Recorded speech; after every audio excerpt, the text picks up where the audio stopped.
أعوذ بالله من الشيطان الرجيم.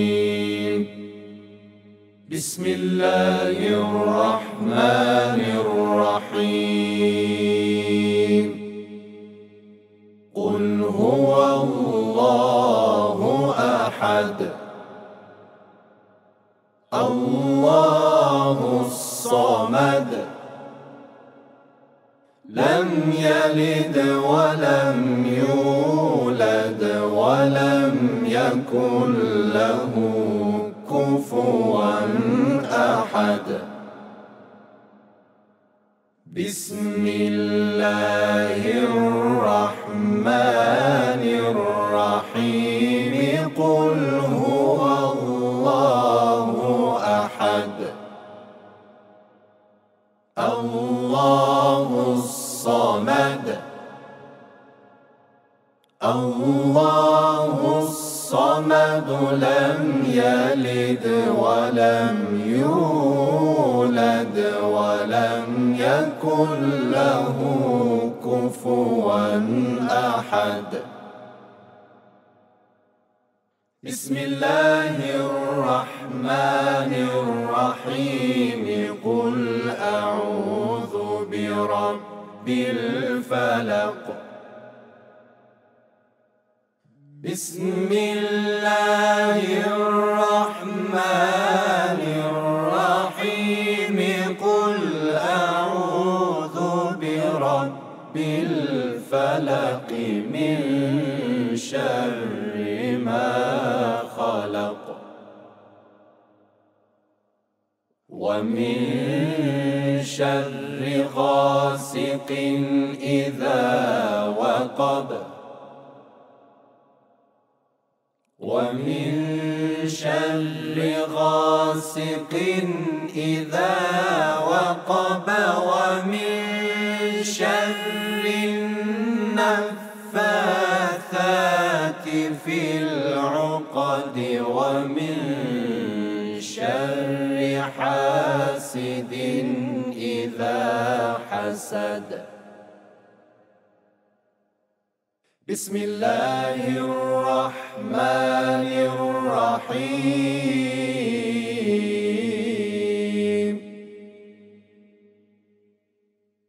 قل أعوذ برب الناس ملك الناس إله الناس من شر الوسواس الخناس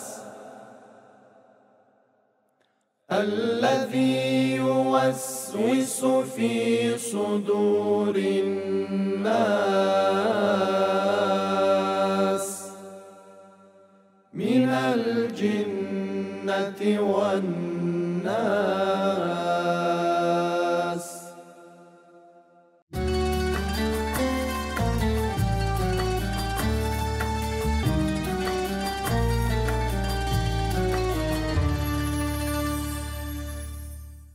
Bismillahirrahmanirrahim. Allahın salamı, rəhməti, bərəkəti olsun sizə. Əziz və hörmətli izləyicilərimiz, 114 TV-nin efirində Ramazan söhbətlərimiz başladı. Mübarək Ramazan ayı gəldi. Bu mübarək ayın gəlişi münasibəti ilə hər birinizi təbrik edirik. Allah bizdən bu ayda etdiyimiz, edəcəyimiz ibadətlərimizi, itaətlərimizi, dualarımızı qəbul eləsin. Əziz və möhtərəm izləyicilər, bugündən etibarən bütün Ramazan ayı boyunca sizin evlərinizə qonaq gələcək əziz və möhtərəm, dəyərli, İslamşünas, ruhani alimlərlə inşallah xidmətinizdə olacaq. Allah qəbul eləsin bu xidməti və Allah sizin də etdiyiniz duaları, tutduğunuz orucları qəbul eləsin. İlk verilişimizdə ilk qonağımızı sizə təqdim edək. Qafqaz Müsəlmanları İdarəsinin sədr müavini, fəlsəfə üzrə fəlsəfə doktoru Hacı Fuad Nurullayev bizim qonağımızdır. İlk verilişimizin qonağıdır. Salamlayırıq sizi Hacı, xoş gəlmişsiniz. Aleykümselam. Sizi dinləyirik, sizi eşidirik. Bismillahirrahmanirrahim və bihi nəstəin. Oktay müəllim, minnətdaram. Var olasınız. Bu gün mübarək gündə, əziz ayda siz məni ilk Ramazan verilişinə dəvət etmisiniz. Allah Teala axarınca eləsin. Amin. Bu çəkilişlərimizi, inşallah bu verilişlərimizi. Və keçən ildə səhv etmirəmsə Ramazanın ilk günündə mənim sizdən görüşüm oldu və bacardığımız yaddaşımızda olanlardan və Ramazanın bərəkəti ilə bağlı, Ramazanda insana bəxş olunan nemətlərlə bağlı və Allahımızın müqəddəs Quranda buyurduqları, Peyğəmbərimizin, imamlarımızın buyurduqlarından bizi eşidənlərə və görənlərə yaddaş elədik. İnşallah bu ildə Allah Ramazanı bizə nəsib edib. Şükürlər olsun onun qüdrətinə, cəlalına və cəmalına. Ramazan bərəkət, rəhmət və məğfirət ayıdır. Əlbəttə ki. Ramazan Allahın ayıdır. Allaha məxsusdur.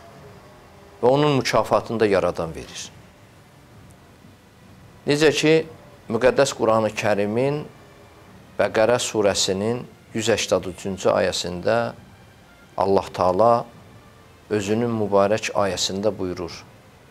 Ya əyyuhəl-ləzinə amenü kutibə aleykumus-siyam kəma kutibə aləl-ləzinə min qablikum ləalləkum təttəqun. Əlbəttə, Ramazandan danışılanda istənilən söhbət və muizədə Ramazanla bağlı xətiblər, söhbət edənlər bu ayəyə toxunurlar. Yəni, bu ayə çox önəm daşıyır. Amma mənim diqqətimi cəlb edən bu ayədə dəyər, məntiq, məfhum nədən ibarətdir? Ayənin sonunda لَعَلَّكُمْ تَتَّقُونَ ki, bu kəlmə işlənilib, bu söz işlənilib. İstərdim orada bir diqqətimizi yetirək.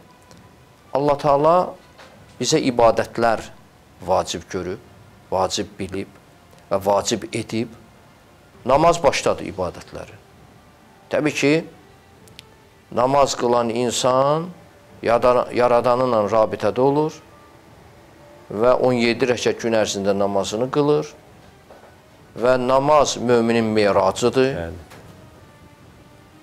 və namazın fəzilətindən nə qədər danışsaq belə, təbii ki, namaz qılan bilir. O namazın içində o fəziləti dərk edir. Həqiqət belədir. Məsələn, mənlə təmasda olub və mənə sual edən insanlar ki, namazla bağlı, onun fəziləti, onun dərəcəsi, onun keyfiyyəti, onun dəyərinə bağlı sual edəndə mən buyurmuşam ki, insan gərək namazı qıla və namazı qıldığı zaman və namazdakı o hisslər ki var, onu namaz qılan yaşayır. O, individualdır, hərə özünə xasdır. Adam var, namazda görərsən ki, heç bilməz neçənci rəkətdəyəm, bir anlığa nəsə yaddan çıxarar və yaxud rəkətləri unuda bilər, çoxaldar ya azalda bilər. Amma adam var, namazda elə hisslər yaşaya bilər ki, ətrafdaşlar baxsa ona görərlər ki, bu hansı aləmdədir, hansı dünyadadır. Necə ki, bir neçə dəfə olub belə bir fakt tarixdə, İslam tarixində xanım Zəhra əleyhissalamın yanına gəliblər, deyiblər, ey Peyğəmbər qızı, əmin oğlu Əli dünyasını dəyişdi, vəfat elədi, öldü. Soruşub, harada vəfat elədi? Deyirlər, namaz üstə idi. Əli qəşş elədi, özündən getdi. Xanım buyurub ki, xeyr, o Yaradanla rabitədə olanda o eşq onu o dərəcəyə çatdırır ki, Əli namazın sonuna o eşqin ləzzətindən tam özünü sona kimi idarə edə bilmir və qəşş edir. Əksər hallarda Həzrət Əli bu məqamı, bu anı yaşayır. Və gedin, baxın və görərsiniz ki, o namazda bu dərəcəni çatmışdı, bu dərəcəni özü üçün, yəni Allahla o rabitədə qazanmışdı Həzrət Əli əleyhissalam. Bəli, adam var, xeyr, namazda dünyanın bir çox şeyləri onun yadına düşər. Namazın öz fəziləti, öz dərəcəsi, öz məqamı.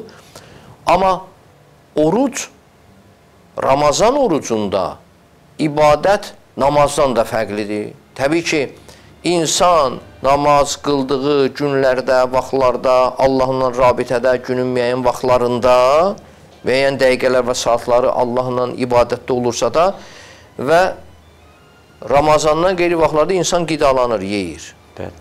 Və insanın bugünkü gündə də həyatında daim insanın diqqət yetirdiyi və insanın həssaslığı üçün qəbul olunan və qorunası məqamı və onu insanlıq dəyərlərinə çatdıra bilən imkanlar üçün bir-iki nöqtədə həssas olmalı. Nədir o?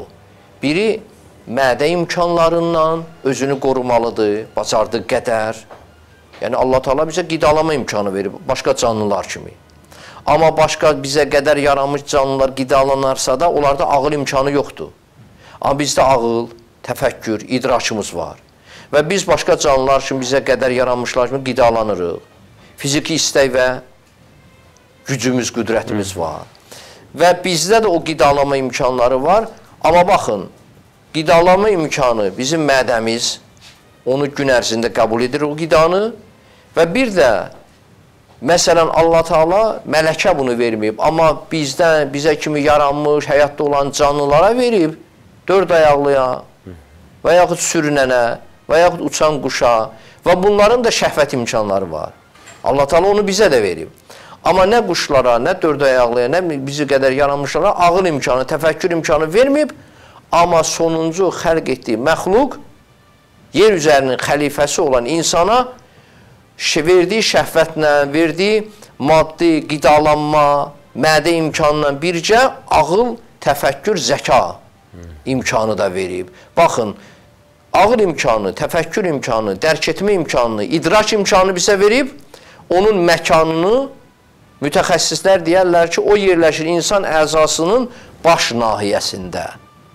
Çox maraqlıdır. Bizim baş nahiyəmizdə həm görmə imkanlarımız, həm eşitmə imkanımız, həm hiss və duyma imkanlarımız, həm də nitq imkanımız, bir də bunları idarə edən, bunlara sahibi olan dərrakə imkanımız da buradadır. Ağıl, beyin, dərk etmə beyni də bizdə buradadır. Və əgər biz öz ağlımıza, öz dərrakəmizə, öz idrakımıza düzgün İslam deyən, Quran deyən formada sahib isə, onda mədənin də idarə olunmasını bilərik, şəhvətin idarə olunmasını bilərik. Və ona görə müqəddəs Quranda Allah Teala xitab edir, ya əyyühəllədin amanı, ey imanı olan insanlar, sizlər üçün oruc tutmaq yazılıbdır ayədə. Amma biz onu tərcümədə deyirik ki, vacib olub sizə. Vacib olub anlayışını da təhlil eləyəndə ayə, təfsir, Qur'anın mütəxəssisləri deyirlər ki, Peyğəmbərdən gələn mənbə budur ki, niyə burada ayədə kutibə, məchul formadadır söz, yazılıb sizlər üçün. Bilirsiniz, bir müəssisəyə, bir təşkilata, bir idarəyə gedəndə, bir müraciətin olanda, nəsə istəyirsən özün üçün, ailən üçün, deyirlər, bir ərizə yaz, hazır, doldur. Sən ərizəni doldurursan, yazılı şəkildə və imzavı atırsan və bu sənəd olur, əsas olur ki, bu insanın istək və tələbi nədən ibarətdir? İstər insan bir dilək istək olar və yaxud şikayət olanda nədənsə. Deyirlər, yazılı bir yazı təqdim elə. Görürsünüz, yəni Allah Teala bu ibadəti də bizə vacib bilib, yazılıb Allah tərəfindən bizə vacib olub bu. Və sonda nə deyir? Deyir, kütübə aleykumus siyam, sizə oruç tutmaq vacib edildi, yazılaraq vacib edildi. Və sizdən qabaqçılara da, deməli, bununla ayədən biz bilirik ki, təkcə müsəlmanlara vacib edilməyib oruç tutmaq. Bizdən qabaqçı Peyğəmbərlərin ümmətlərinə də oruç tutmaq vacib edilib. Amma nə formada, nə şəkildə, nə dərəcədə, hansı günlər, hansı aylar oruç tutun, bu müxtəlif imiş, fərqli imiş. Amma Allah Teala Peyğəmbərimiz axirül zamana onun ümmətinə xatır Ramazan ayında orucu vacib bildi. Ləalləkum təttəqun. Bəlkə də siz pəhrizkarlardan, iman əhlindən olasınız. Çox maraqlıdır. Təttəqun təqiyyə ifadəsi sözün köküdür və bu sözü təhlilə varanda Allahdan qorxmaq. Necə? Siz iman sahibi olasınız, siz təqva sahibi olasınız, siz pəhrizkarlardan olasınız. Bax, görürsünüz, Ramazanla bağlı Allahın müqəddəs Quranda nazil elədiyi ayədə, Oqtay müəllim, Allah Teala kamil insanı görmək istəyir. Pak insan görmək istəyir. Saf insan görmək istəyir. Düz insan görmək istəyir. Bax, namazdan sonra oruç tutmağı bizə vacib bildi. Namazda biz qidalanıb namaza gedə bilərik. Yeməyimizi yeyərik və müəyyən dünyəvi işlərimizə məşğul ola bilərik. Yuyunarıq, təmizlənərik və namaz və yaxud yuyunmağın şansım yox və dəstəmaz, qusl əvəzinə təyəmmüm edərəm, yenə namaza gedə bilərəm. Amma mən Ramazan ayında, Ramazana daxil olanda əslən başda niyyət edirəm ki, ya Rəbbim, sənin adıva xatir, mən bir ay Ramazan oruç tutacam inşallah və bu niyyəti qürbətən iləllah, Allaha yaxınlığım üçün, Allahın əmirlərinə itaət üçün bu aya artıq addım və bu aya daxil oldum.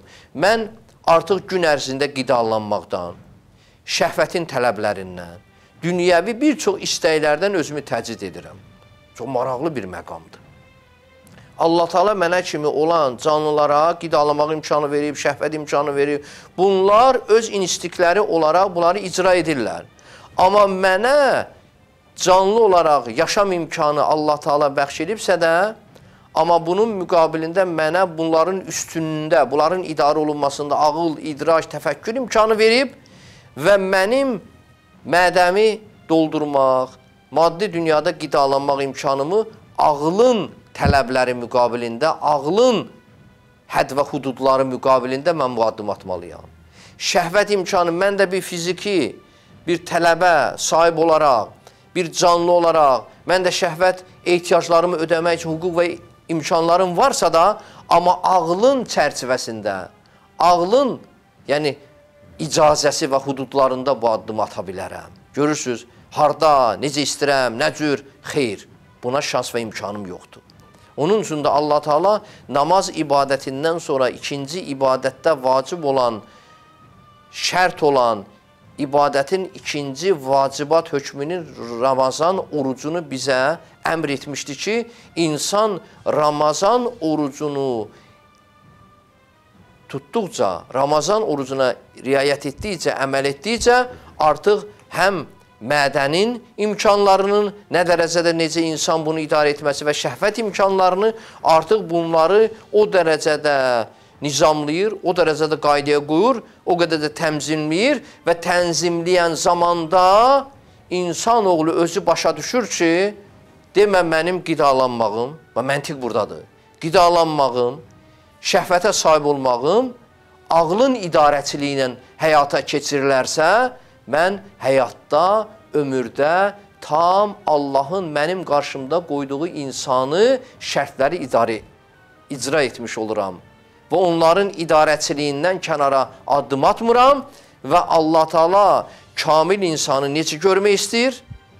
Və insanı yaradaraq mən yeryüzünün xəlifəsini yaradıram və bunu yaratmaqla mənə ibadət üçün bütün varlıqları yaratmışamsa da, insanı da yaradanını ibadət üçün yaratmışam və necə ibadət üçün? Əgər bütün insana qədər olan canlılar Allaha ibadət edirsə, Oqtay müəllim, bunlar şərti reflekslərin, qanuna uyğunların müqabilində Allaha ibadət və itaətləri var. Məsələn, o borcludur, yaradanına şükürlər edir, hər hansı bir canlı özünün yaranışının şərt və tələbləri müqamında. Amma insan bu tələblərə qarşı çıxa bilərmi? Bəli, ağlına sahib olmasa, ağlından düzgün istifadə eləməsə, bəli, görərsən, insan var, küfr sahibidir. İnsan var, görərsən ki, görünüş üçün özünü namaz qılan, ya oruç tutan, ya təqva iman sahibi kimi göstərə bilər, amma baxanda bunun iç dünyasına, bunun əməlləri üst-üstə düşməyəndə qıldığı namazla, tutduğu orucla artıq bütün əməllərini zayi eləmiş olur. Baxın, Allah Teala namazda riyanın, Peyğəmbərimiz buyurur, bəli, deyir, ibadət vacibdirsə, ibadətdə insan riyaya, xəta və səhvlə riyaya addım ata bilər. Məsələn, namazını bəşdən səsli elə qıla bilər ki, tələb olmayan namazda ki, o rəkətlərdə ibadət zamanında və özünü göstərə bilər, kimsələri görsünlər ki, bu namaz qılandı. Və yaxud insan, məsələn, namazını elə yerdə qılar ki, ətrafdaşlar görsün ki, bu namaz qılır, namaz qılandı bu. Və yaxud səcdədə, rükuda o qədər qala bilər ki, kənardan baxanlar görsün, a kişi, la ilahe ilə bu insan nə qədər rükuda qalır, nə qədər səcdədə, zikirdə qalır və bu bir riyaya addım atmış, özünü göstərmək. Amma oruc ibadətində buna şans yoxdur, imkan yoxdur. İnsan sübh açılmamışdan biraz qabaq, Allahına xatir ibadəti niyyət edərək və qürbətən ilə Allah deyir və artıq oruca başlayır. Kimsə görmür. Bunun adi insanlar kimi ətrafda öz fəaliyyətindədir, işindədir, gücündədir. Amma Allaha xatir yeməkdən, içməkdən, şəhvət istəklərindən, bir çox dünyəvi olan xətalardan, nələrdən özünü təcrid elədi yaradanına xatir. Amma bu bir küncə, bir xəlvəti bir yerə çəkilib istəsə yeyə bilər. İstəsə qidalana bilər. İstəsə şəhvət ehtiyaclarını ödəyə bilər. Amma artıq bax, insanın kamilləşmək imkanı buradadır ki, insan hər hansı bir məqam və məkanda olanda, hər hansı bir feyli işlə qarşılaşanda dərk edir ki, məni görən var, mənim əməllərimə baxan var və buna nəzarət edənlər var və Allah hər yerdə qaim və zahirdir və Allah görəndir. Və əgər bugünkü dünyamızda, bax ona görə mən ayənin sonunda olan məqamın fəlsəfi açıqlamasını niyə bu qədər kənara çıxaraq, haşiyə çıxaraq gəlirəm nöqtəyə ki, insan oruç tutan fərd orucluqda şəxsən özü dərk edir ki, mənim əməllərimi istər batin iç dünyamı, istər zahiri dünyamda olanları görən, yaradan xaliq var. Əgər zahirimdə etdiyim əməlləri insanlar da, adi canlılar da görürsə, batini və ruhiyyətimdə, mənəviyyatında düşündüyüm əməlləri zahirdəkilər görməyə bilər. Məsələn, mənim qəlbimdə nələr düşünürəm? Paxıllıq, kimsələrin, necə deyərlər, qeybətini, həsəd. Bunları kənardakılar mənim həsəd çəkdiyimi görə bilməz ki, yaradan görür.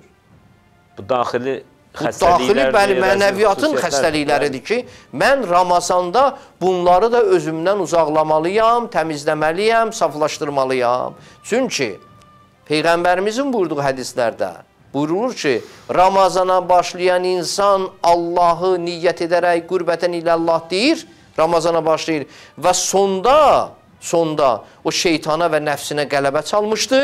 Necə ki, körpə uşaq təzəcə dünyaya gəlmiş kimidir, Ramazan ayını tamama çatdırmış insan da təzə doğulmuş körpə kimi onun üçün yazılan nami əmalına yazılanlar da yenidən doğulmuş körpənin nami əmalına yazılanlar, əməl kitab və dəftərinə yazılanlar kimi qəbul olunmuşdur. Bax, təttəğun ayənin sonunda işlədilən bu kəlmənin fəlsəfi dəyəri, əqidəvi və əxlaqi dəyər ondan ibarətdir ki, insan bax sonda olan bu məntiqi dərk edə bilər ki, mən Ramazanda ən böyük qazancım bundan ibarət. Ramazan orucu deyirik. Ramazan sözünün ana dilimizdə lüğəvi mənası yandırmaq deməkdir. İslam dində pak edicilərdən biri də oddur. İnsan, məsələn, bəzi mikrob, virus, müxtəlif xəstəliklər var ki, canlılar onlara giriftar olurlar. Məsələn, quş qripi deyirlər, başqa-başqa xəstəliklər var. Həmin quşlar, həmin xəstəlik duçar olanda tibb aləmi qərar verir ki, onlar aşkar edilir və təkcə torpağa adi səbəb bastırılır. Onlar yandırılır və bastırılır. Yəni, yandırılmasa o virus ölməz və məhv olmaz. Bəs niyə Ramazan ayı verilib bu oruca, bu aya? Ramazan, məsələn, mənim mənəviyyatımda, iç dünyamda hər hansı bir həsədin, paxıllığın, kinin virusu və xəstəlikləri, mikrobları varsa, o məni yoluxdurubsa və məndən qeyrilərini yoluxdura bilərsə və onları mən bu Ramazan ayında odla, Ramazanın odla yandırıram, təmizləyirəm özümü, mənəviyyatımı, əxlaqımı, iç dünyamı və saflaşdırıram. Bax, Ramazanın bizə bu ayda verdiyi ən böyük fayda onun ibarətdir ki, mən axırda dərk edim, ya Rəbbim, mən artıq bir cihaddan çıxmış və şeytana qələbə çalmış diri bir şəhidəm. Yəni, nə mənada? Allah adına, Allah yolunda o dünyəvi istəklər ki vardı, onlar çox insanları həlak edib. Bəli, bir gün dünyada bir çox insanlar var ki, elə cinayətlər törədiblər ki, həmin o iç dünyasında olan istəklər onları həlak edib. Məsələn, mən İmam Hüseyn kitabını ərsəyə gətirəndə İmam Hüseyn Şəhidin Məktəbinin ustadı. Sizlə mən görüşlərdə, verilişlərdə onunla da bağlı bizim söhbətimiz olub. İmam Hüseynin şəhadətinə bağlı Məhərrəm ayında. Mən araşdırma aparanda bir məqama rast gəldim, məni heyrətə gətirdi. Bir çox alimlərdən var, bu qənaətdədirlər ki, İmam Hüseyni Kərbalada şəhadət yetirən, məsələn, şümürdümü? İmam Hüseyni Kərbalada şəhadətə yetirən hərmələdimi? İmam Hüseyni şəhadətə yetirən Yeziddimi? Axır ki, gəlir o məqama. Bir-bir, o, məsələn, qatillərin adlarını çəkir, deyir, xeyr. İmam Hüseyni Kərbalada şəhadətə yetirən nəfsdir. Əgər bu insanlar, o qatillər, nəfslərinin qurbanı olmasaydı, əgər onlar öz nəfsi ilə baş-başa duran zaman desəydi ki, bu şəxsiyyət, bugün biz bununla müharibə etməkdir, bu insan kimdir, kimin nəvəsidir, kimin oğludur və nəyin uğrunda bugün mübarizdir, əlbəttə ki, onlar İmam Hüseynə qarşı bu addım atmazdılar. Amma təəssüflər olsun ki, onlar nəfslərinin qulu oldular, nəfs onlara qələbə çaldı, onlar ən böyük dünyada, ən böyük cinayətə addım atdılar və Peyğəmbərin ailəsinə, Peyğəmbərin ürəyinə, Peyğəmbərin əzizinə qılınc çaldılar. Od vurdular. Bəli. Və bir gün də tarixdə onlar lənətlənmişlər, əbədi lənəti qazanmışlar. Və bunlar bu xətanı nəyin müqavimədə etdilər? Nəfsləri onları həlak elədi. Və bir gün hər bir insan, Ramazan ayında oruçdan insan nəfslə qələbəni dünyada ən böyük mübarizə bilərsə, o xoşbəxt insandır. Çünki müharibələrin birində Peyğəmbər Rəsulullah müharibədə idi və xeyli insan şəhid olmuşdu İslamın apardığı müharibədə və az bir insan xilas oldu. Qələbə çaldılar. Və gəldilər Peyğəmbərə qələbənin xoş xəbərini çatdırsına bir-bir. Peyğəmbər Rəsulullah bunları görərək və qarşıladı, dedi, ey kiçik cihaddan çıxıb böyük cihada doğru gedənlər. Dedilər, ya Rəsulallah, necə yəni kiçik cihaddan nə qədər insan qırılıb, ölüb, şəhid olub və az bir insanımız qalıb. Bundan da böyük hələ cihadımız var, dedi, bəli. Ən böyük cihad nəfslə aparılan cihadı, nəfslə aparılan müharibədir ki, əgər insan, mömin nəfsi ilə cihadda qələbə çalırsa, o dünyanın ən böyük xoşbəxtidir. Allah Teala bizi bu yolda, yəni bu Ramazan ayında atdığımız bu ibadət yolunda müzəffər eləsin, müəyyəd eləsin, qələbə çalanlardan qərar versin, nəfsinə qələbə çalanlardan bizi qərar versin inşallah. Həqiqətən də mən həmişə də Ramazan söhbətlərində bu məqama, bu incə məqama toxunuram ki, Ramazan ayı şükür Allaha təzə başlayıb.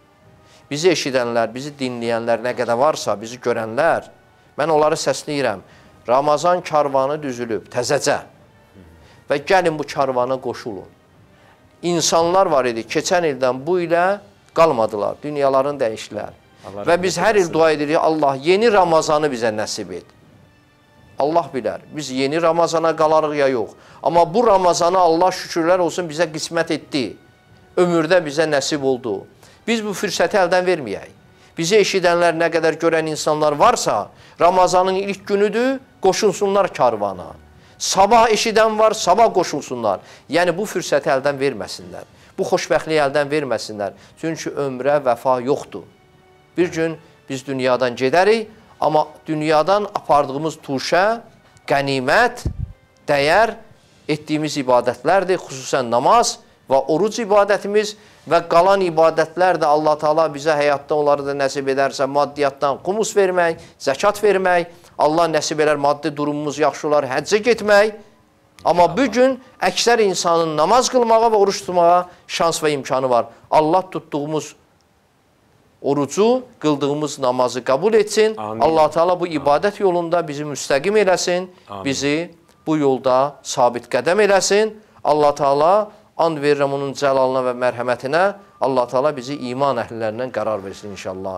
Əssalamu aleykum və rəhmətullahi və Çox sağ olun. Fuad müəllim, təşəkkür edirik sizə. Çox dolğun məlumatlar idi. Çox elə bir nöqtələrə toxundunuz. İstəmirdim sözünüzü kəsim. Suallar var idi, maraqlı suallarımız da var idi, amma o qədər maraqlı söhbət etdiniz, elə sözünüzü kəsmədim, söz sizdə idi.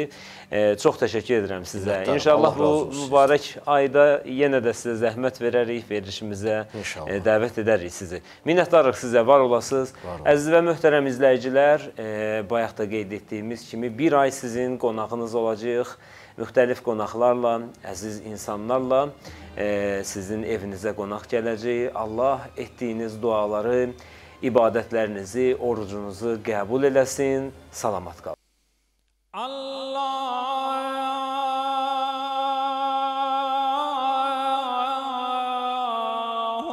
Ekber.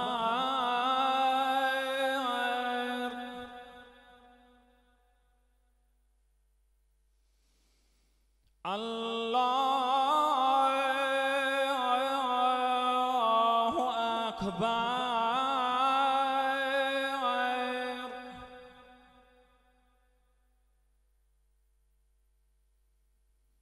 Allahu Ekber. Allahu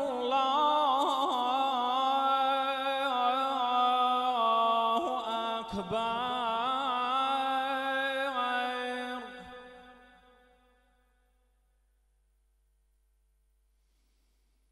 أشهد أن لا إله إلا الله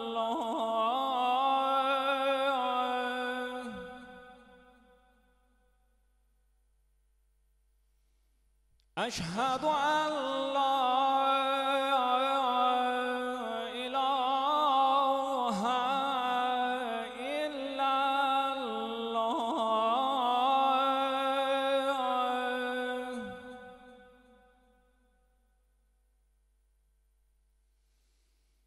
أشهد أن محمد رسول الله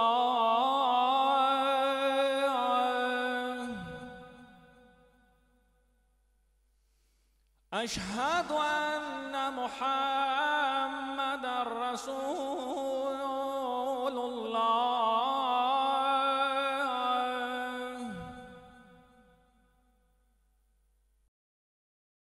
بسم الله الرحمن الرحيم اللهم اجعل صيامي فيه صيام الصائمين وقيامي فيه قيام القائمين ونبهني فيه عن نومة الغافلين وهب لي جرمي فيه يا إله العالمين واعف عني يا عافيا عن المجرمين برحمتك يا أرحم الراحمين.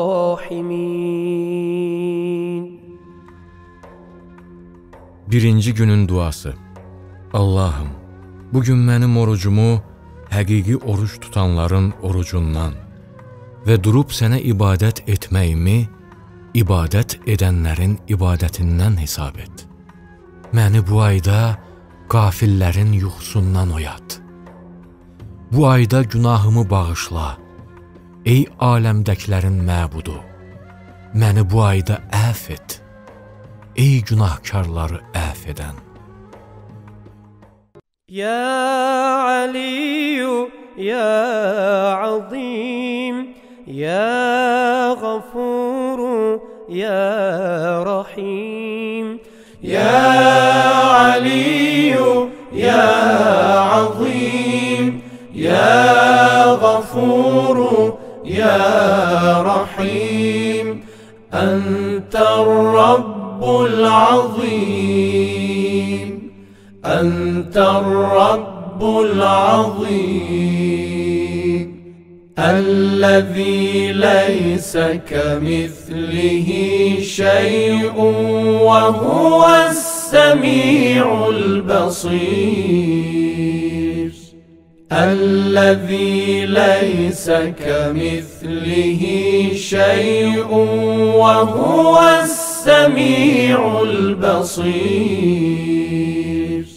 يا علي يا عظيم يا غفور يا رحيم أنت الرب العظيم أنت الرب العظيم الذي ليس كمثله شيء وهو السميع البصير الذي ليس كمثله شيء وهو السميع البصير وهذا شهر عظمته وكرمته وشرفته وفضلته على الشهور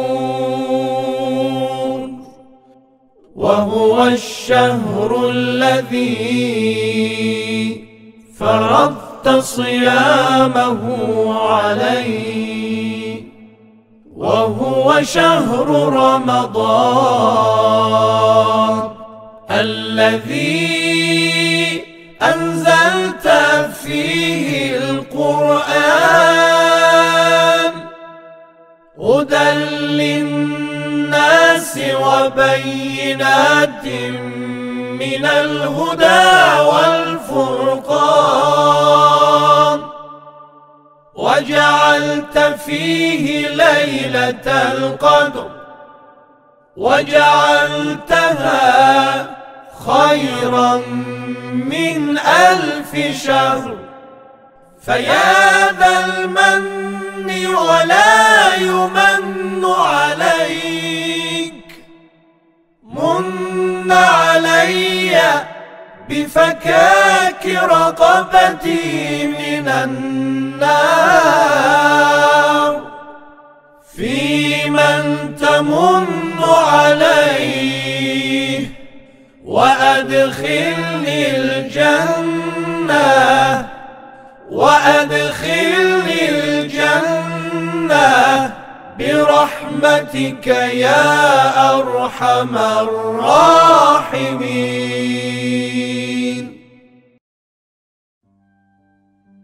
Bağışlayan və mehriban Allahın adıyla. Ey uca, ey əzəmətli, ey bağışlayan, ey rəhm edən, sənsən böyük Allah.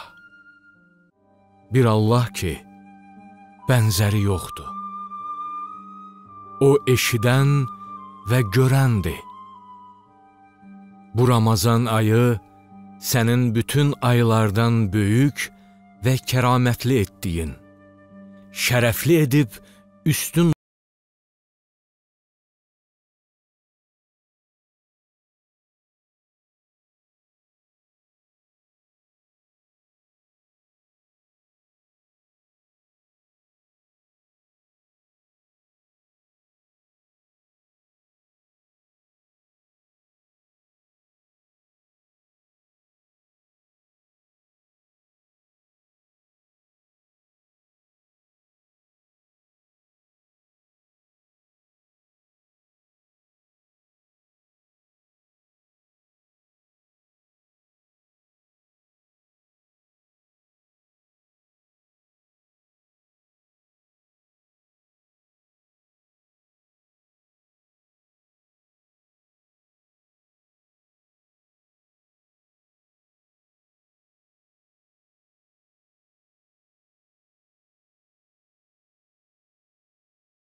بسم الله الرحمن الرحيم اللهم أدخل على أهل القبور السرور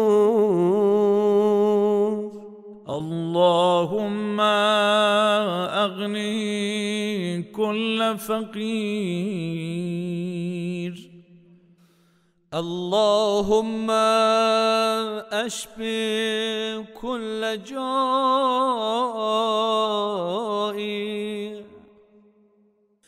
اللهم اكسو كل عريان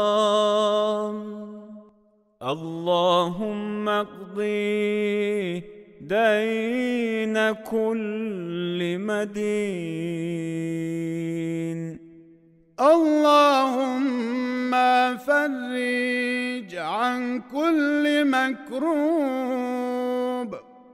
اللهم رد كل غريب اللهم فك كل أسير اللهم أصلح كل فاسد من أمور المسلمين اللهم اشفي كل مريض اللهم سد فقرنا بغناك اللهم غير سوء حالنا بحسن حالك اللهم اقضي عنا الدين وأغننا من الفقر إنك على كل شيء قدير.